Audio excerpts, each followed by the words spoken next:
अच्छा, जब हम बात करते हैं, जैसे आपने भी कहा कि सौरों में रहते हैं, तो वही सौरों की एक कहानी सबके सामने आई थी जब आपने एक कविता कही थी पिता पर। सबकी आंखें नम थी जब मैंने देखा टीवी पे, मेरी भी कहीं ना कहीं नम हुई। एक अलग रिश्ता देखने को मिलता है आपका जब आप वो कविता कह रहे थे। किस तरह का कनेक्शन रखते हैं अपने पिता के साथ? अभी वही है कि पिताजी है नहीं, वो जिस वक्त की कविता है, जिस वक्त का वो एपिसोड है। तो मैं शूटिंग कर रहा था सुपर डांसर के लिए, सीजन 1 के लिए। 2017 की बात है और मेरे फादर आईसीयू में थे, पीजीआई लखनऊ। और कमिटमेंट वाली बात या शो मस्ट गो ऑन, ये बहुत पीड़ादायक लाइन है कि शो मस्ट गो ऑन। ये बात इतनी आसान है नहीं जितनी लगती है। तो I was shooting for that episode और पापा हमारे बहुत ज़्यादा बीमार थे।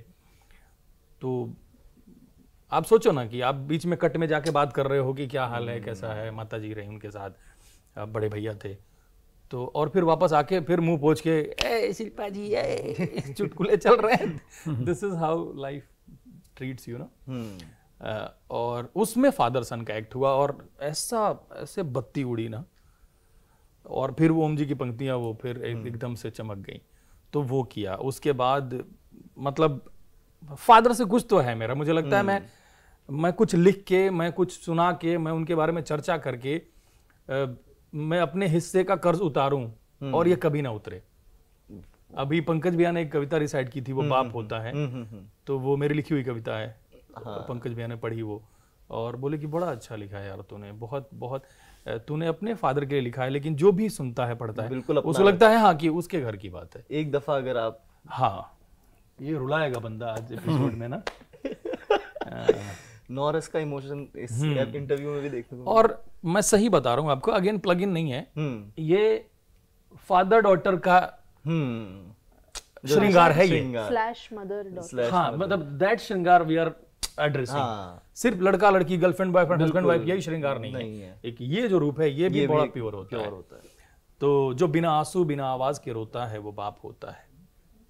जो बिना आंसू बिना आवाज के रोता है वो बाप होता है। जो बच्चों की किस्मत के छेद अपनी बनियान में पहन लेता है वो बाप होता है।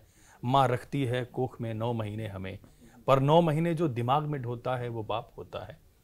घर में जब सबके नए जूते आते हैं बाप के तलवे घिस जाते हैं।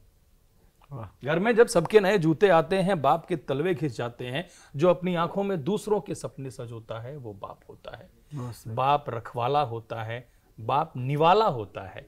बाप अपनी औलाद से हार के मुस्कुराने वाला होता है। बाप करता है कहता नहीं, बाप करता है कहता नहीं, और जब बाप समझ में आए तब तक वो पास रहता नहीं। अरे बहुत सही। दिस इज लाइफ एंड कोई और बात क्या करते हैं? बात है।